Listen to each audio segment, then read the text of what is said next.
아모스서의 시작은 이제 더 이상 예배 드리지 마라, 3일에 한 번씩 11조 드렸고 매일 상번제 드리고 매일 제사 드리고 절기 지키고 베델 가고 길갈 가고 그런 거 다 하지 마라 라고 시작하죠.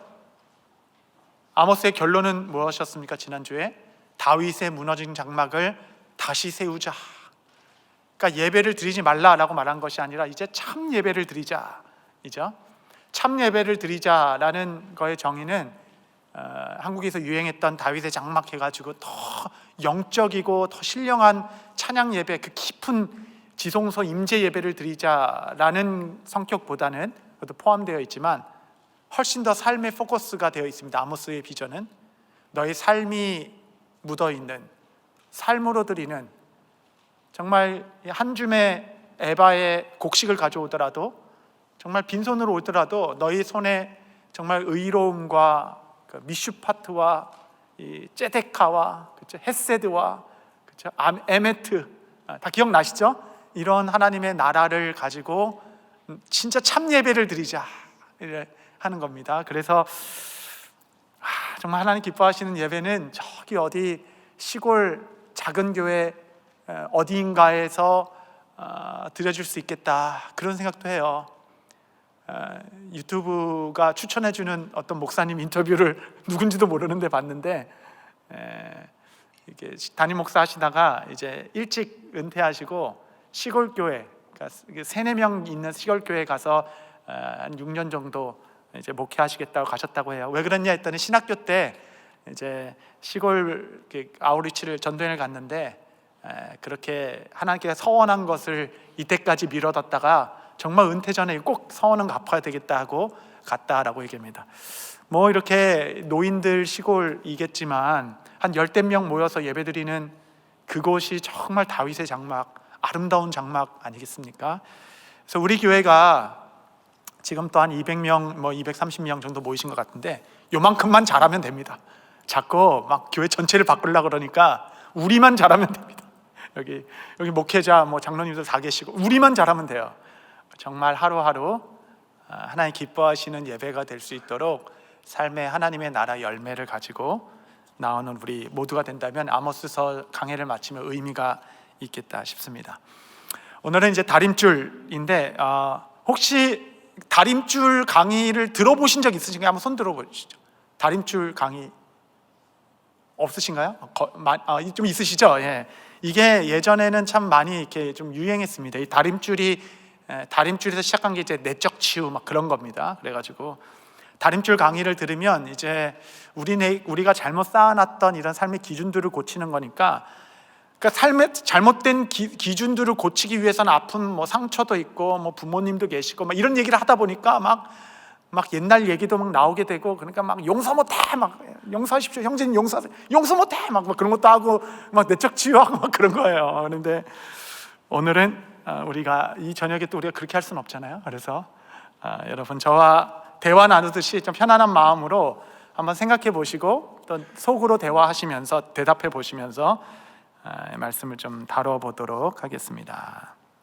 1번 아모스의 5가지 환상. 이제 7장에 가서 아모스에게 5가지 환상을 보여줍니다. 1번 메뚜기 환상, 내게 보이신 것이 라는 것이 5번, 7장부터 9장까지 5개 환상, 그리고 마지막 약속의 말씀 5절 끝입니다.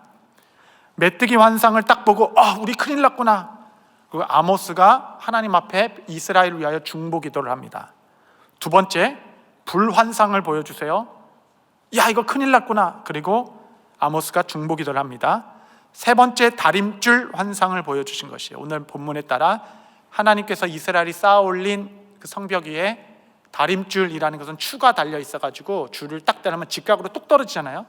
너가 세워놓은 나름의 너의 인생 커리어, 인생의 그거에 내가 진리의 말씀에 줄을 세워서 똑바로 세웠는지 보겠다. 이렇게 나옵니다. 이때 아마샤라는 당시의 선지자와 대결을 벌이게 됩니다. 아마샤 선지자가 나와서 아모스가 이야기한 것에 대하여 계속 거짓 선지자 역할을 하게 됩니다. 말씀을 좀 펴보겠습니다. 아모스서 7장 1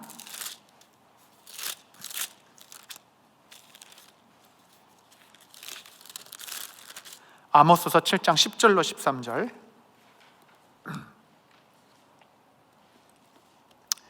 아모스가 자꾸 막 얘기하니까 아마샤가 그가 베델 제사장이었거든요. 자꾸 막 베델이 무너져라 그러고 오지 말라 그러니까 이제 종교 장사가 잘 안 되는 겁니다. 그래가지고 아주 그에게 공격을 하죠. 10절부터 13절 제가 천천히 읽겠습니다. 때에 베델의 제사장 아마샤가 이스라엘 왕 여로보암에게 보내어 이르되 이스라엘 족속 중 아모스가 왕을 모반하나니 그 모든 말을 이 땅이 견딜 수 없나이다. 아모스가 말하기를 여로보암은 칼에 죽겠고 이스라엘은 반드시 사로잡혀 그 땅에서 떠나겠다 하나이다. 아마샤가 또 아모스에게 이르되 선견자야 너는 유대 땅으로 도망하여 가서 거기에서나 떡을 먹으며 거기에서나 예언하고 다시는 베델에서 예언하지 말라. 이는 왕의 성소요 나라의 궁궐임이니라. 이 아마샤가 거짓 선지자인데 진리를 딱 얘기하니까 거짓 선지자가 세 가지 잘못된 거짓말로 미혹하게 하는 겁니다. 첫 번째는 말씀을 왜곡한 것이에요. 왕은 죽을 것입니다. 그러니까 이 아마샤의 말은 사실이 포함되어 있습니다. 이 모든 예언을 보면 앞에 보면 이제 왕이 진멸할 것이고 하나님께서 죄를 쓸 것이고 불의 심판이 있을 것이고 이런 말이 있습니다. 그 말을만 쏙 빼가지고 지금 아모스가 이 여로보암 당신을 지금 모반하는 겁니다. 무너뜨리려고 하는 것이에요. 당신이 죽을 것입니다 라고 예언하고 다닙니다 라고 얘기합니다. 근데 중요한 부분은 싹 뺐죠. 이것은 지진 전 2년이었죠. 심판이 오기 전에, 지진이라는 건 상징적인 겁니다. 내게 돌아오라 라는 하나님의 마음이 있었기 때문에 메뚜기 불 환상 다음에 아모스는 중보기도 하기 시작했어요. 이 민족을 긍휼히 여겨주시도록, 이 나라에 이런 재앙이 없도록.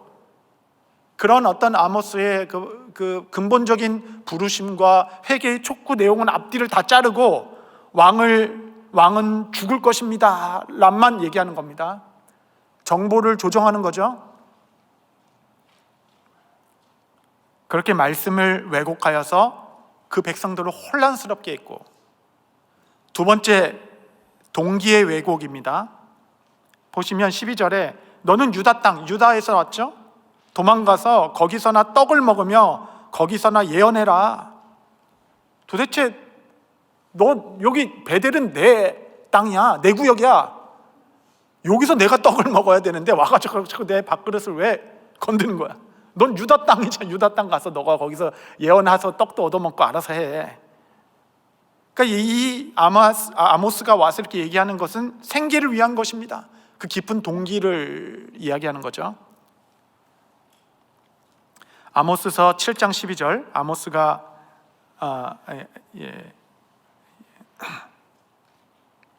14절, 아모스가 이렇게 얘기합니다. 그에 대해 아모스가 아마샤에게 대답하여 이르되 나는 선지자가 아니며 선지자의 아들들도 아니라 나는 목자여 뽕나무를 재배하는 자로서 양떼를 따를 때 여호와께서 나를 데려다가 여호와께서 내게 이르시기를 가서 내 백성 이스라엘에게 예언하라 하셨나니 너 생계를 위해서 지금 예언자 일 하는 거냐? 라고 하니까 나는 원래 전문 선지자가 아닙니다.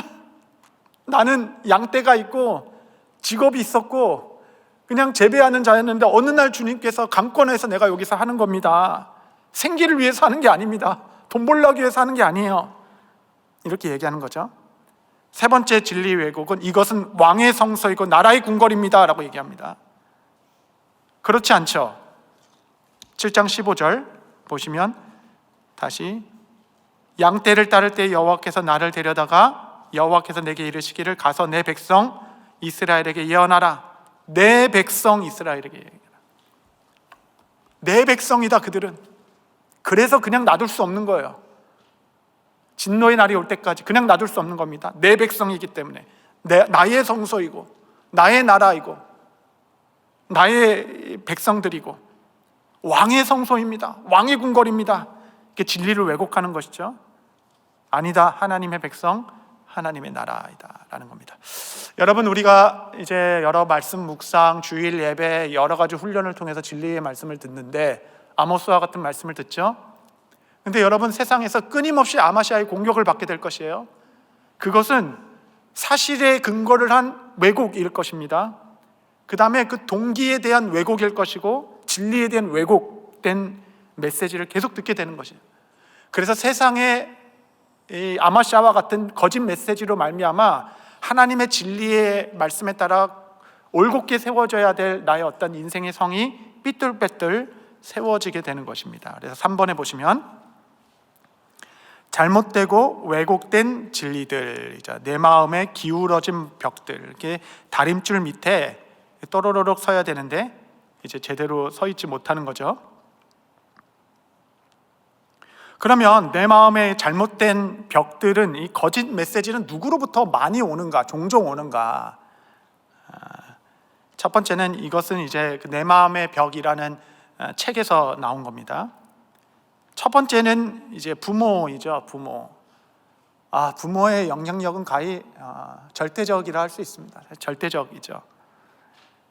특별히 이 책에서는 아버지의 유형을 4개로 나누고 있어요. 여러분, 4개 중에 여러분의 아버지는 어떠셨는지 한번 생각해 보십시오. 나의 아버지는 누구셨지? 첫 번째 유형의 아버지는 good father. 우리 아버지 참 좋은 분이셨어요. 복되도다. 좋은 아버지 가지신 분이시여, 성도님들. 그러나 우리 하나님은 good father가 아니라 great father, 훨씬 더 좋으신 분, 우리 육신의 아버지보다 훨씬 더 인자하시고 훨씬 더 넉넉하시며 훨씬 더 사랑이 풍성하신 완전하신 하나님. 한국 사람 중에 이런 사람은 없었습니다. 대학생 중에 저는 굿파더를 가졌어요, 이런 사람은 제가 대학생 때까지는 없었어요. 요즘엔 있는지 모르겠네. 두 번째는 angry father, 이렇게 써 있습니다. angry father, 야단치는 하나님. 항상 이렇게 야단치고 막 잘못했어 막 혼내고 그냥 아버지만 앞에 서 있으면 막 부들부들 떨리는 거예요. 그러니까 막 수학 문제 풀어 막 쳐다보고 있으니까 못 풀겠어 진짜. 아는 것도 막 머리가 하얘지고 너무너무 긴장되는 거야. 그 아버지가 없으면 집안의 평화가 이제 애들 막 긴장되게 하는 아버지들이 있죠. 그렇게 되면 이제 우리 신앙도 좀 율법적인 신앙이 갖기가 쉬운 경향이 생길 수 있겠죠. 아무래도. 세 번째는 weak father, 연약한 아버지. 그럼 아버지가 몸이 아프셨던지 아니면 경제적 능력이 없으셨던지 항상 주눅들어 있고 약해 있어서 이런 자녀들은 이제 내가 강해야 돼. 하나님을 약한 분으로 생각하는 경향이 있다라고 해요. 내가 강해야 돼. 그럴 수 있고, 뭔가 하나님을 위해서 내가 뭘 해드려야 될 것 같고, 내가 책임져야 될 것 같고. 이게 세 번째. 네 번째가 absent, 부재 중에 있는 아버지. 없어요, 아버지가. 1980년대는 사우디에 돈 벌러 가셨고 90년대는 대기업에 들어가셔서 조만간 회식에 회사 일에 집에는 없고 항상 집에 있으면 소파 쪽 바라보고 주무시고 계시고, 없어요. 중요할 때 없는 아버지. 이럴 때 아버지의 부재를 느끼게 되죠. 여러분의 부모님은 아버지는 1, 2, 3번, 4번 중에 모셨습니까? 옛날에는 이런 거 얘기할 때마다 저희 아버지를 생각했는데 지금은 제 아들을 생각하게 돼요. 나는 몇 번이지? 그래서 야곱의 편애 속에서 야곱의 10아들은 정말 분노를 삭히지 못했죠. 요셉만 보면 싫은 겁니다. 다윗은 무기력한 아버지였습니다. 암논이 이복 동생을 강간했음에도 불구하고 제대로 훈육하지 못했어요. weak father, 무관심한 father. 그래가지고 이 주체한 이 공의롭지 못한 것을 참지 못하고 복수의 칼날을 가렸던 것이 압살롬 아니겠습니까? 여러분은 몇 번? 1, 2, 3, 4 마음속으로 대답하세요. 나는 몇 번의 아버지를 가지셨나? 그러나 여러분, 이스라엘 속담에 이런 게 있었어요. 아버지가 신포도를 많이 먹어서 아들의 이가 시다 라는 속담이 있었습니다. 그러나 주님께서는 명확하게 말씀하셨어요. 우리 예레미야서 31장 한번 찾아보겠습니다. 예레미야 앞쪽으로 가셔야 됩니다. 예레미야 31장.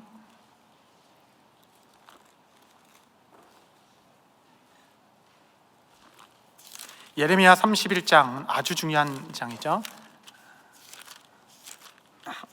새 언약이 선포된 말씀. 예레미야 3.1 이렇게 하십니다. 31장 31절 이게 아주 새 언약의 아주 말씀이죠. 그래서 한국의 3.1교회는 예레미야 31장 31절 이 약속의 말씀이야 3.1교회입니다. 그만큼 아주 중요한 말씀이에요. 이 31장 안에 이런 말씀이 있어요. 29절 말씀, 제가 한번 읽겠습니다. 그때에 그들이 말하기를 다시는 아버지가 신포도를 먹었으므로 아들들의 이가 시다 하지 아니하겠고. 이제 새 언약에 말씀하실 때 이제 다시는 아버지가 신포도를 많이 먹어서 아들이 신 거다. 우리 아버지가 약했기 때문에 내가 이렇게 고집스럽게 된 거야. 아버지가 안 계셨기 때문에 난 하나님 못 믿어. 하나님은 우리 아버지가 아주 환한 앵그리 파더였기 때문에 나는 이렇게 율법적이야 라고 더 이상 하지 않겠다. 이게 새 언약 31절에 내 여호와의 말씀이니라. 보라 나를 이르기를 내가 이스라엘 집과 유다 집에 새 언약을 맺으리라. 내가 너의 아버지가 되겠다. 여러분 가정에서 우리의 영향을 안 받을 수 없지만 여러분 그 모든 영향을 이제 우리 아버지 대신 주님께 집중하는 것이죠. 비록 우리 육체의 아버지는 연약함이 있었지만 우리 영원하신 아버지는 완전한 분이시기에 우리는 그분을 닮아가는 겁니다. 두 번째, 교육. 이 교육을 통해서 받는 이 왜곡된 진리들의 이 돌은 정말 치우기가 너무 어렵죠. 우리 아이들이 한 번씩은 다 이성과 또 과학과 여러 가지 가치관에 혼란을 겪게 됩니다. 3번, 또래 집단의 이야기들도 중요해요. 청소년에 되면은 내가 사랑받고 있나 보다 훨씬 중요한 게 내가 어디 속해 있나. 그러니까 청소년 때는 인생의 가장 중요한 질문들을, 이 선택을 친구들과 상의해서 결정하는 시간이지. 또래 집단에 어떻게 얘기하는가. 그렇죠. 네 번째, 대중매체, 인터넷. 말 안 해도 아시겠죠? 여러분, 인터넷과 대중매체는 이 시대의 재단입니다. 이 시대의 모든 사람이 모든 집에서 모든 사람이 각자 자기 신의 재단을 갖고 살고 있는 시대예요. 폭력성과 선정성과 각종 콘텐츠가 쏟아져 나옵니다. 모두가 다 중독됐습니다. 누구 하나도 예외가 없이. 그래서 이 대중매체와 인터넷에서 오는 아마샤의 거짓 메시지가 우리를 자꾸 다르게, 내가 이렇게 사는 게 맞나? 나만 바보 아닌가? 막 이렇게 나는 뭐 하고 있는 거지? 요즘에는 왜 이렇게 이혼하고 집안 싸우고 그런 영상이 많더라고요. 부부가 싸우는데 보니까 또 재밌어. 막 같이 막 열도 나고 그런 걸 보면서 진짜 내가 청년이라도 결혼을 꼭 해야 되나 이런 생각이 들 수도 있겠다는 생각이 또 심기지기도 하죠.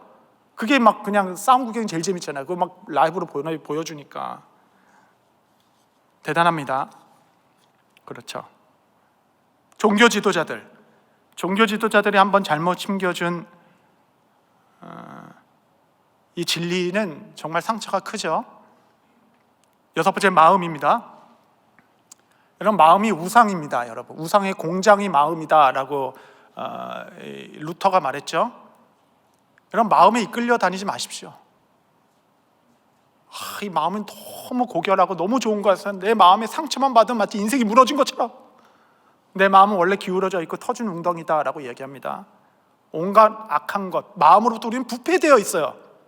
여러분, 마음에 이끌려 다니지 마십시오. 말씀으로 마음을 다스리기 시작해야 됩니다. 때론 노성벽과 같이 마음은 이리 뛰었다 저리 뛰었다가 막 여기저기 막 그냥 야생마처럼 뛸 때 마음을 쳐서 복종시키는 거죠.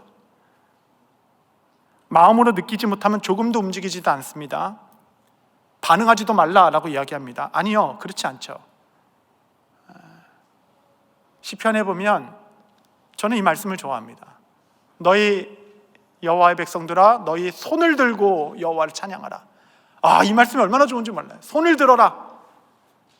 그러니까 때로는 우리의 마음이 우리가 주체하지 못해서 마음을 다해서 주님을 찬양하려고 하면은 순종하지 못할 수 있죠. 내 마음이 막 절망이니까. 근데 때로는 손을 들어라. 이건 의지적 문제입니다. 손을 들고 찬양하기 시작할 때 마음이 다스려지기도 하는 것이죠. 마음이 움직이기 때문에 일도 하지만 움직였기 때문에 마음이 생기는 것도 됩니다. 너는 손을 들고 주님께 나오라. 이런 마음이 우상입니다. 언제부턴가 우리 마음이 하나님 자리를 차지하기 시작했죠. 마음이 어려워서, 마음이 상처를 받아서, 원래 이렇게 상처받기 쉬운 게 마음입니다. 7번째, 폭풍 후 건강, 상실, 이혼, 가난, 마약, 술, 범죄, 폭력을 경험했거나 여러 가지 사건들을 통해서 폭풍을 한번 확 맞닿으면 인생의 가치관이 확 휠 수 있죠. 여러 가지 벽들로 말미암아 이렇게 삐뚤어진 사진처럼 하게 됩니다. 사진을 좀 보여줘. PPT를 보시면 이 다음 거. 네, 이게 보면 이제 A Lost Child라고 하는 겁니다. 이제 벽을 쌓다가 자꾸 왜곡된 곳으로 벽을 쌓고 그 벽 안에 나 혼자 들어가서 눈물을 흘리면서 나는 그 누구의 도움도, 그 누구의 어떠함도 이렇게 단절되어 있는, 완전히 그 자기만의 벽을 기울어졌죠. 다 기울어진 벽으로 완전히 보호막을 만들어서 로스트 차일드가 된 모습. 이런 모습으로 홀로 아파하고 있는 성도들이 얼마나 많은지 모릅니다. 그럼 이제 벽을 하나 탁 터서 진리의 빛을 막 비추면서 나오라 이렇게 하는 거죠. 그래서 이제 이 사진 보고 기도만 해도 막 청년들은 뭐 이렇게 상처가 많은지 막 울고 막 그런 일들이 많이 있었죠. 이러한 잘못된, 내려주시고 왜곡된 이제 벽들이 쌓이게 되면 여러분, 우리가 관계하는 데 있어서 관계가 어떻게 되냐면 이제 이렇게 됩니다. 제가 사진 하나 보여드리면 이렇게 되는 겁니다. 어림도 없다. 중무장이 되었어요. 내 안에 유약함과 이게 있기 때문에 큰 방패를 가지고 누구를 만나든지 어림도 없다. 여러분 좀 어떠십니까? 저런, 그러시죠? 어림도 없다. 혹은 또 다른 모습이 있어요. 그 다음 보시면 화살을 가지고 가는 거야. 내가 이번에 만남을 통해서 내가 화살을 3개 갖고 왔습니다. 나는 화살이 3개지. 글씨가 틀렸네. 3개. 활을 3개나 갖고 와가. 요거 안 돼? 갑옷을 잘 입고 왔네. 그러면 2번째 거, 3번째 거. 그래서 이 두 사람이 만나면 다음 거 보시면 이제 이렇게 대화를 하는. 어림도 없다. 그러니까 나는 화살이 3개지. 그리고 이제 웃으면서 이렇게 대화를 나누게 되죠. 누구랑 누구 대화 같으신가요? 누가 떠오르나요? 때론 목사님한테 우리 교회는 그런 일이 없는데 목사님 좀 면담 좀 해야 되겠습니다 하면은 목사님은 중무장을 하고 어림없다. 무슨 말을 해도 나는 다 튕겨내겠다. 때론 화살을 하나로 부족해서 3개, 난 3개나 있지. 그러고 때론 집에서 아빠와 엄마는 아빠가 들어올 때까지 기다리고 있는 거죠. 화살 촉을 갈면서 얘기 좀 하자고 딱 앉으면은 남편은 딱 앉아. 어림도 없다. 웬만해선 뚫을 수 없다라는 내려주시죠. 여러분, 이런 모습의 대화 가운데 충성과 위탁 하나됨, 진실된 좀 heart to heart 이런 일이 되겠습니까?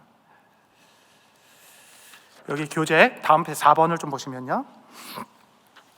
이제 여러분을 좀 분석해 드리도록 하겠습니다. 아마샤의 거짓 메시지들이 몇 가지가 있어요. 1, 2, 3, 4번 중에 1, 2, 3, 4번의 성향들이 여러분들에게 다 있을 수 있습니다. 그래서 옆에 이건 나는 얼마나 가까운가, 나의 이 거짓 메시지로 세운 나의 우상은 무엇인가, 한번 좀 돌아보시면 좋겠어요. 이거는 이제 1번은 이제 권력이 우상인 사람이 있습니다. 이 권력이 우상인 사람, 권력을 쌓기 위해 살아가는 사람의 겉모습의 특징은 뭐냐면 자신감이 넘쳐요. 야, 저 사람 뭐 이렇게 자신감이 넘쳐? 근데 그 자신감을 유지하기엔 치러야 된 그 사람의 대가가 있습니다. 그는 항상 과부하 걸려 있고 엄청난 책임감에 눌려 있어요. 엄청난 책임감. 이 사람에게 가장 끔찍한 일은 무엇이냐면 수치심을 느끼는 겁니다. 수치심. 그래가지고 옛날에 그 이병현 영화가 있었는데 그 보스가 그를 막 괴롭혀가지고 막 우여곡절 끝에 마지막 만났어요. 이병현이. 도대체 나한테 왜 이렇게까지 하신 거예요? 그러니까 그 보스가 이병현에게 너는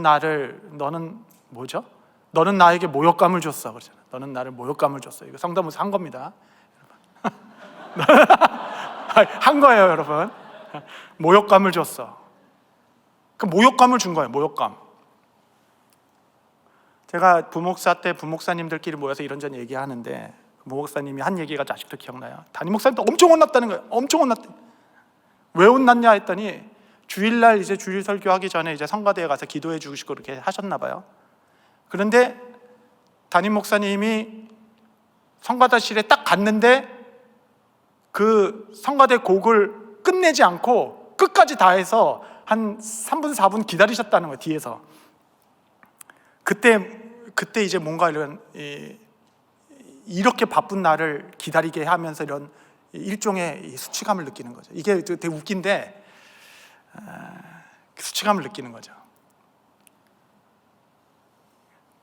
저도 이제 기도하러 딱 갔는데 처음에 기도할 때 담임 목사님 오셨습니다 라고 하고 막 차량을 막 부르는데 중간에 끊더라고요. 그래서 절대 그렇게 하지 마라.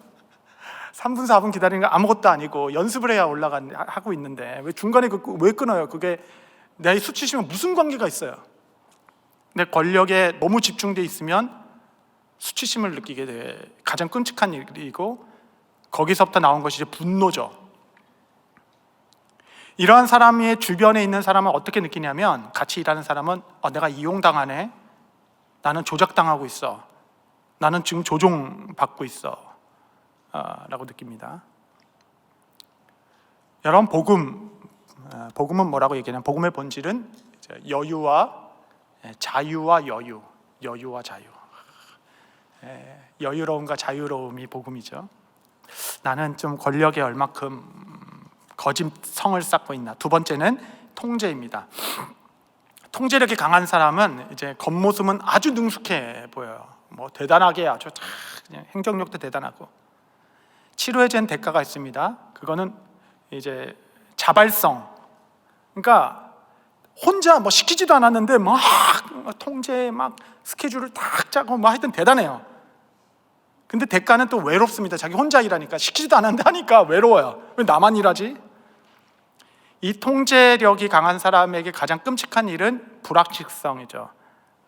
뭔가 이렇게 퀘션 마크가 있고 뭔가 이렇게 배규하고 클리어하게 되지 않으면 굉장히 고통스러워요. 문제의 강점은 걱정이 많습니다. 그래서 이 사람과 함께 일하면 주변 사람들이 항상 내가 왜 비난을 받지? 막 비난을 받고 막 정죄받고 막 공격받습니다. 복음은 뭐라고 얘기하냐면 우리는 하나님의 나라의 가운데 들어가는 거죠. 불확실성이 있으면 안 돼가 아니라 불확실성이 있어도 돼. 하나님께서 하시니까 하나님의 통제 가운데 때로는 맡기며 내 자신을 들어가는 것이 필요합니다. 세 번째, 인정을 추구하는 사람은 겉모습은 굉장히 호감형이고 사람들의 마음을 확 하고 아주 친밀함, 아주 관계도 유명하게 잘합니다. 치료해야 된 대가는 무엇이냐면 독립성이 부족해요. 왜냐하면 다른 사람의 인정을 하도 매일 쫓다 보니까 이 사람에게는 요거, 저 사람은 저거, 자기 색깔이 없습니다. 그래가지고 뭐 정치 얘기를 해도 공화당 사람들 가면 막 공화당 역시, 민주당 사람 역시 민주당. 그러니까 너무 바빠 인생이. 내 색깔이 없으니까 양쪽에 다 맞춰야 돼요. 인생 뭐 하다못해 지나가는 개도 맞춰야 돼. 다 맞춰야 돼. 다. 너무 힘들죠. 이 사람에게 가장 끔찍한 건 거부되는 거, 거절감. 내가 거절됐다. 그러니까 문제가 항상 소심하죠. 항상 소심하고 두려운 게 많아요. 그 사람 주변에 있는 사람은 질식. 너무 숨 막혀, 이 사람이 있으면. 하나님의 인정, 하나님의 사랑 안에 안정감을 누리는 것이 필요합니다. 이게 다림줄이죠. 네 번째는 이제 평안. 나이가 들면 들수록 평안이 우상인 사람, 그런 리더십을 만나게 될 수도 있습니다. 그러니까 아무것도 바꾸지 마. 그대로 그냥 그냥 문제 일으키지 마. 그냥 이대로 가자. 그런 주의죠. 이 사람의 겉모습은 아주 느긋해 보이고 원만해 보이고 아주 고요해 보입니다. 치러야 되는 대가는 뭐냐면 그 공동체는 전혀 생산성이 없습니다. 아무것도 하잖아. 그 사람에게 가장 끔찍한 일은 스트레스 받는 겁니다. 자꾸 왜 나한테 스트레스? 이것도 하라 그래. 왜 자꾸? 이것 왜 또 하라 그래? 이렇게 스트레스 받는 게 제일 무서운 거죠. 이 사람들에게 가장 중요한 문제의 감정은 지루한 겁니다. 인생이 지루하지. 이게 기쁜 일이 없어. 그리고 주변 사람들은 자꾸 상처를 받고 무시를 당해. 이것도 해봅시다, 저것도 해봅시다 얘기해도 뭐 그냥 이것도 저것도 되는 것도 없고 안 되는 것도 없이 그냥 계속 상처를 받죠. 이게 굉장히 또 공동체에 아픔을 줍니다. 그러니까 이 그리스도 안의 평화는 이런 것이 아니죠. 그래서 이게 진리의 다림줄 안에 서 있지 않고 이런 여러 잘못된 것들 중에 하나의 나의 삶이 쏠려 있는 것이 아닌가 우리가 좀 돌아보게 됩니다. 여러분은 권력, 통제, 인정, 평안 중에 어느 게 가장 가까우십니까? 혹시 부부 같이 오셨으면 돌아가시면서 물어보세요. 물어보면 거짓으로 얘기하니까 여러분 진단해 주세요. 당신은 그러면은 괜찮아. 우리 갑옷을 입었으니까 그 정도야. 다 입고 있으니까 그 정도야. 문제 없죠. 아마샤의 9가지 가짜 열매 조금 더 보도록 하겠습니다. 우리는 성령의 9가지 열매를 알고 있죠. 사랑, 희락, 화평, 인내, 자비, 양선, 충성, 온유, 절제.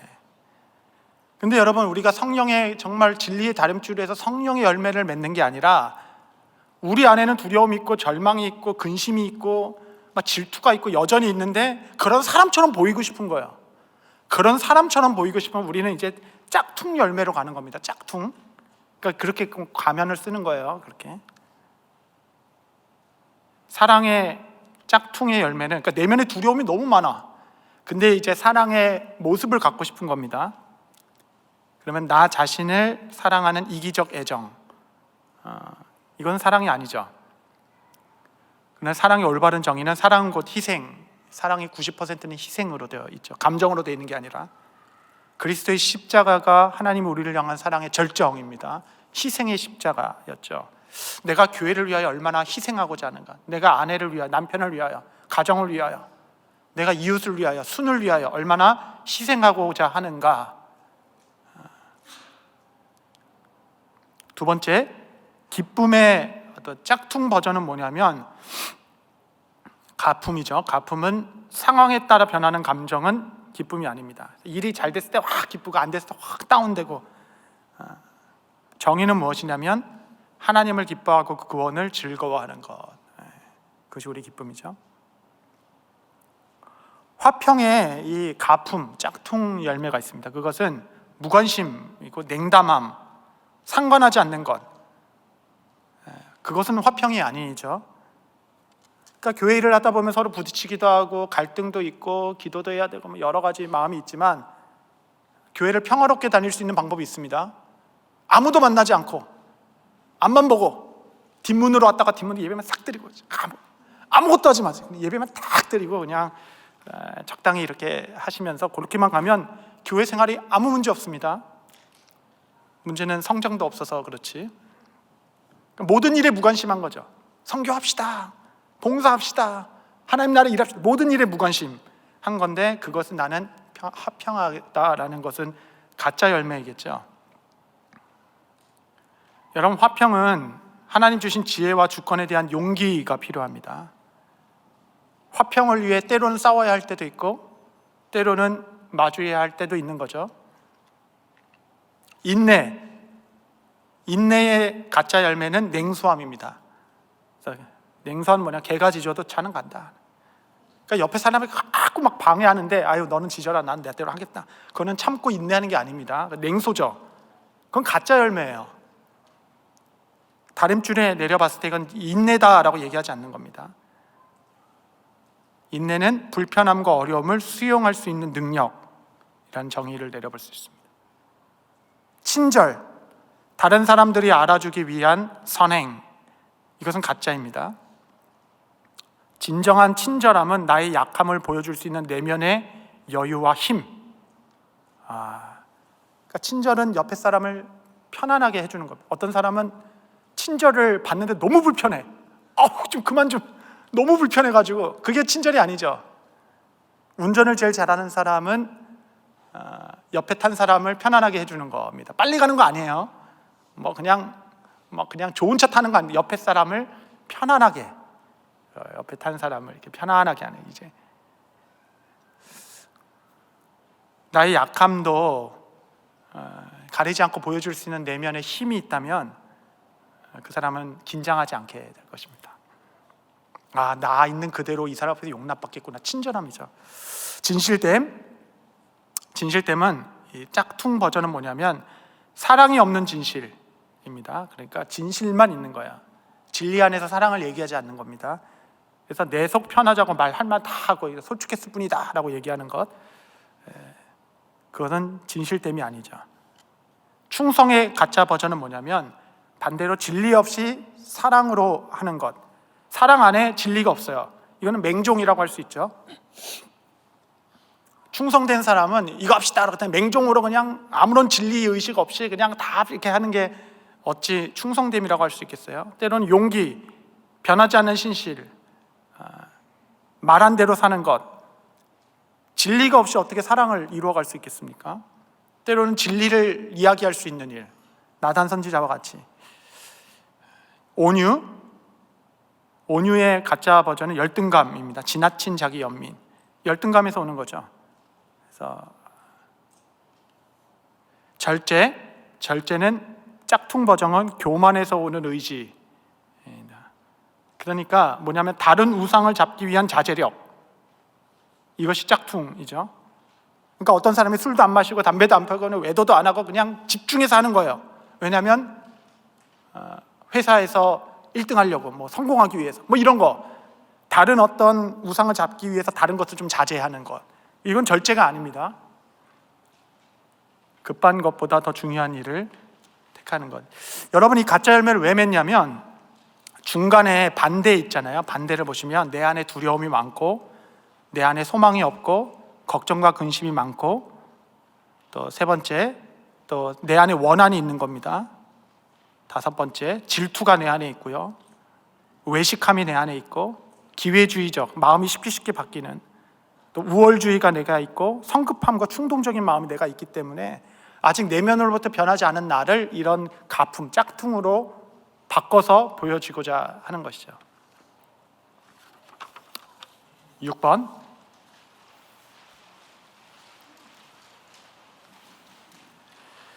이렇게 갑옷을 입고 화살을 가지고 여러 가지 이 가품, 이 가짜 열매들로 가득 주렁주렁 달아있는 사람은 관계가 투명하지 않습니다. 그래서 이 사람들은 충성과 위탁으로 서로 하나됨을 이루는 것이 아니라 자꾸 사람을 조종합니다. 그래서 조정에는 5가지 방법이 있어요. 여러분에게 정보를 드리는 겁니다. 1번은 정보형 조종자, 이제 아까 아마샤처럼 정보를 줬다 뺐다 하면서 필요한 정보만 선별적으로 또 탁탁탁 이게 사실이 아닌 건 아니에요.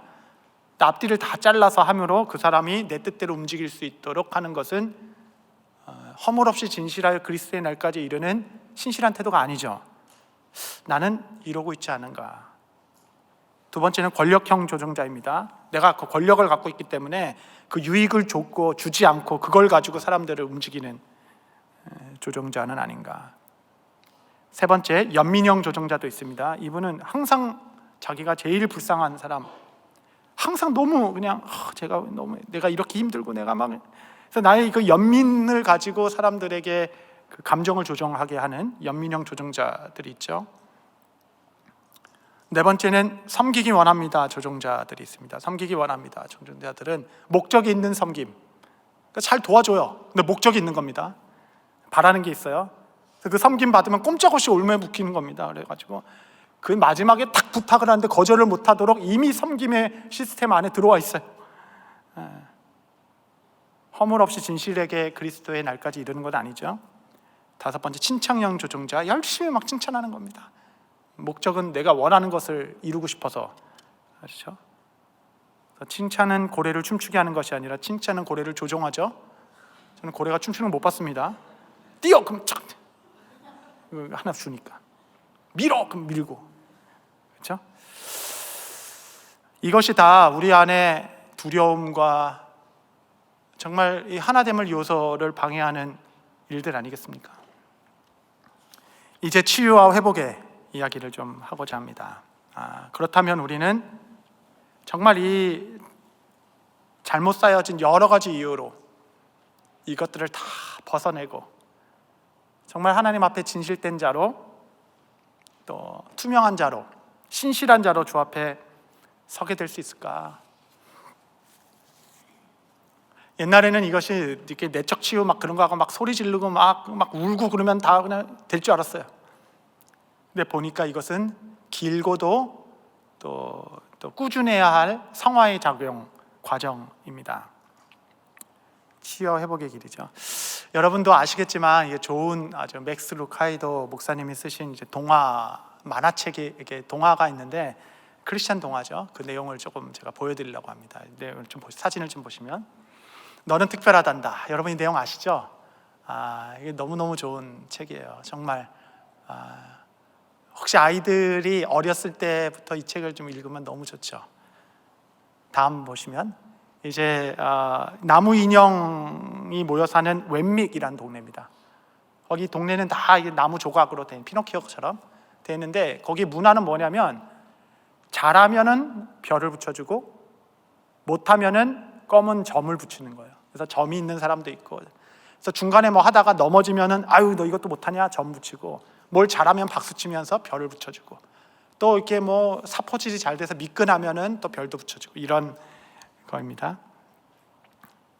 다음 보시면, 근데 이게 펀치넬로라는 그 주인공인데 쟤는 뭔가 이렇게 어리숙하고 뭔가 자꾸 막 뭘 해도 넘어지고 실수해가지고 펀치넬로에겐 자꾸 별을 하나도 없이 그냥 점만 붙여주는 거예요. 계속 점표만 계속 붙입니다. 그래서 자기는 맨날 시무룩한 거예요. 나는 별 하나도 없이 그냥 점표만 붙이고 늘 시무룩하고, 이 펀치넬로 주변에는 이 점표 받은 웬믹들, 점표 받은 나무 인형들만 항상 같이 다니는 거예요. 너 또 점표 받았냐? 그리고 항상 시무룩한 거죠. 세 번째, 그런데 루시아라는 한 여자 웨믹을 만나요. 그런데 너무 신기한 겁니다. 보니까 아니 점표가 하나도 없는 것뿐만 아니라 별표도 없는 거예요. 점표도 없고 별표도 없는 되게 기쁨과 자신감과 경쾌함과 이게 있는 이 루시아라는 여자애를 만난 겁니다. 도대체 너무 깜짝 놀랐어요. 너는 왜 점표도 없고 별표도 없니? 라고 얘기한 겁니다. 그러니까 루시아가 나는 매일 엘리라는 사람을 만나. 엘리는 이제 나무 조각상인데 이 나무 인형들을 만드는 사람입니다. 그러니까 엘리가 이제 하나님이라는 히브리어죠. 하나님을 뜻하는 거죠. 나는 매일 엘리를 찾아가서 만나고 그와 대화를 나눠. 너도 한번 그를 찾아가 봐. 이렇게 얘기합니다. 그리고 다음 보니까 이제 용기를 내서 한번 엘리를 찾아갔어요. 그러니까 엘리가 펀치넬로에게 이렇게 얘기합니다. 야, 너는 점표를 많이 받았구나. 여러분, 이 벌점과 이 점표를 누가 주었지? 그러나 꼭 기억해라. 다른 사람이 너를 어떻게 보는지는 중요하지 않아. 중요한 것은 내가 너를 어떻게 보는 것이야. 나는 너가 아주 특별하다고 생각한단다. 그렇게 얘기한 거예요. 그러니까 이 펀치넬로가 제가요? 전 달리기도 느리고 뛰지도 못하고 여기저기 칠도 벗겨졌고요. 제가 특별하여? 왜 특별하죠? 물어봤을 때 그 엘리가 뭐라고 얘기했냐면 그 이유는 내가 너를 만들었기 때문이지. 너는 내게 매우 소중하단다. 그 얘기를 들어요. 그리고 이제 다음 그러면서 나가면서 혹시 저 말이 맞을지도 몰라. 정말 나를 만드신 분이 나를 특별하다는 말이 세상이 나를 보는 것보다 맞을지도 몰라 라고 딱 생각을 하니까 전표가 하나 뚝 떨어지죠. 그리고 이제 이게 끝나게 됩니다. 내려주시고. 재밌죠? 그러니까 우리는 교회에 와서 별표가 많은 사람이 되고자 하는 게 아니에요. 별표도 전표도 붙지 않는 삶. 그러니까 세상에 너는 이걸 잘했어, 이걸 못했어, 뭐 여러 별표와 전표를 가지고 우리가 주 앞에 나올 수는 있지만 엘리 대신 하나님, 창조주 대신 하나님의 말씀을 듣고 그 말씀을 세상에서 말하는 것보다 더 중요하게 여기기 시작할 때 우리는 비로소 전표도 붙지 않고 별표도 붙지 않고 우월감도 없고 열등감도 없고 갑업도 없고 화살도 없고 하나님께서 우리가 창조하신 그 모습 그대로 경쾌하고 기쁘게 살아갈 수 있는 이유는 우리가 우리를 창조하신 하나님의 음성을, 그의 말씀을, 그 진리를 더 나의 삶에 중요하게 생각하기 시작할 때. 그래서 치유와 회복의 길은 하나입니다. 1번 아버지 하나님의 사랑. 우리 마태복음 3장 16절 17절 교재에 있죠. 한번 다 같이 읽겠습니다. 시작. 예수께서 세례를 받으시고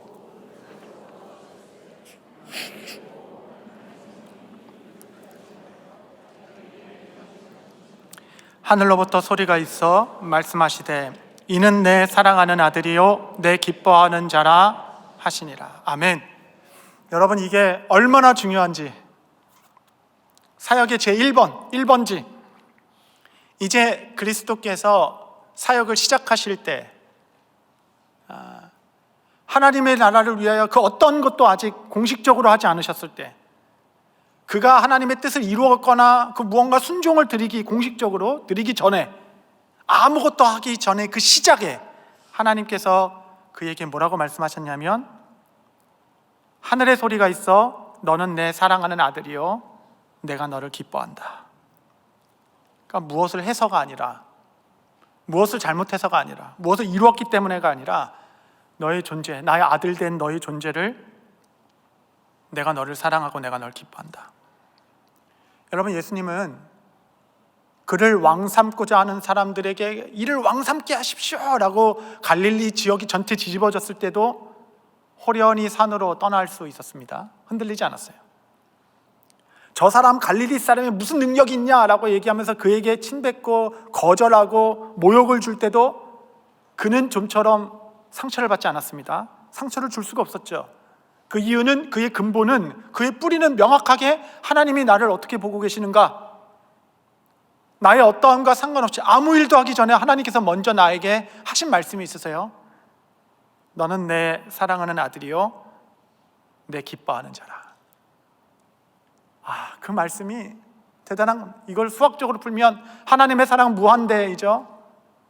무한대 플러스 사람의 인정, 사람의 칭찬 해도 이꼴 무한대죠. 무한대 마이너스 사람의 조롱, 멸시 한다 하더라도 이꼴 무한대입니다. 리본표 알죠? 무한대. 하나님의 사랑에 충만히 거하고 그가 나를 기뻐하신다는 말씀에 날마다 거하기 시작할 때 누가 나를 칭찬을 해도 잠깐 붙어있는 것 같아도 똑 떨어지고, 누가 나에게 전표를 준다 하더라도 잠깐 붙어있는 것 같아도 똑 떨어지고, 내면이 견고한 사람, 내면이 든든한 사람. 블루마블 게임이 있죠. 그거 한 번 하면 진짜 3시간에서 6시간, 9시간 이렇게 하잖아요. 땅을 전 세계를 주사위 던져가지고 하는 거예요. 얼마나 신난지 모르겠는데 가다가 땅을 사요. 처음에는 싱가포르 사고 태국 사고, 유럽은 또 비싸. 요즘도 비싼지 모르겠어요. 유럽도 사고 우주 여행도 갔다가 돈도 엄청 벌고, 땅을 딱 확보한 다음에는 뭘 해야 되냐면 건물을 세워야 돼요. 집을 세울 수 있고 빌딩을 세울 수 있고 또 뭐야? 하여튼 세 가지예요. 근데 처음에는 집 같은 거 세워놨다가 나중에 막 빌딩을 막 세우는 거예요. 막 전 세계에 내 땅이 막 얼마나 많아요. 걸리기만 해봐라. 그러면 야, 너 내 빌딩이야. 빨리 월세 내놔. 얼마나 기뻐요. 막 종이돈이 쌓이고 막 은행에 왔다 갔다 하고 막 그래서 쫙 하니까 마침내 내 왕국이 이루어졌어요. 야, 다 내 땅이다. 이제 다. 그리고 이제 부루마블 게임이 끝난 겁니다. 다 보면서 좀 누리고 싶어. 야, 내 빌딩 여기도 아시아. 그런데 이제 게임이 끝나면 다 같이 해야 될 것이 있죠. 그럼 다 정리하고 치워야 됩니다. 그거 치우지 않으면 이제 엄마한테 이제 등짝 스매싱, 이제 빨리 치워 그렇게 나오는 거죠. 깨끗이 치우는 거죠. 빌딩은 빌딩대로 다 돌려보는 겁니다. 항상 원점으로. 때로는 실패할 수 있고 때로는 잘할 수도 있고, 그 기쁨이 뭐 좀 유지될 수 있고 그 슬픔이 좀 날 수 있지만 그 실패가 나를 크게 좌절시키지 못하고 그 기쁨이 나를 크게 붕 떠 있게 하지 못하는 것은 다 정리를 해야 되기 때문입니다. 다 그 내 거 아니에요. 그냥 차곡차곡 그 게임이 끝난 거예요. 다시 차곡해서 정리해 놓고 새로운 시작을 늘 하게 되는, 정말 하나님의 크신 사랑이 이 짝퉁 열매로 갑옷과 화살을 갖고 있는 나의 삶에 별도 떨어지고 전표도 떨어진다면 그림에 나온 루시아처럼 밝고 경쾌하게 살 수 있지 않겠습니까? 두 번째는 십자가의 용서와 화해입니다. 십자가에 가까이 가면 갈수록, 복음 to you 이렇게 얘기하죠. 우리 노진삼 목사님 설교하신 대로 복음 to you. 복음은 두 가지 이유가 있는데 자유와 여유입니다. 자유, 여유. 가끔씩 기도할 때마다 하나님 이거 어떻게 해야 됩니까? 하나님은 저에게 너가 하고 싶은 대로 해. 너가 원하는 게 뭐냐? 이렇게 물어보십니다. 하나님은 내가 A를 선택하냐 B를 선택하냐에 관심 있지 않아요. 그 선택 동기에 관심이 있으신 거죠.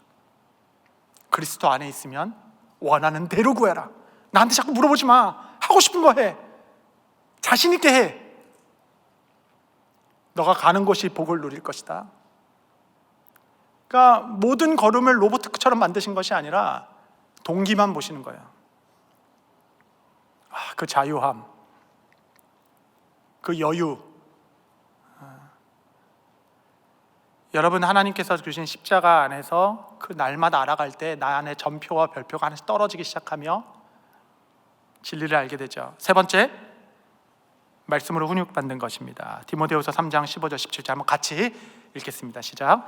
또 어려서부터 성경을 알았나니 성경은 능히 너로 하여금 그리스도 예수 안에 있는 믿음으로 말미암아 구원에 이르는 지혜가 있게 하느니라.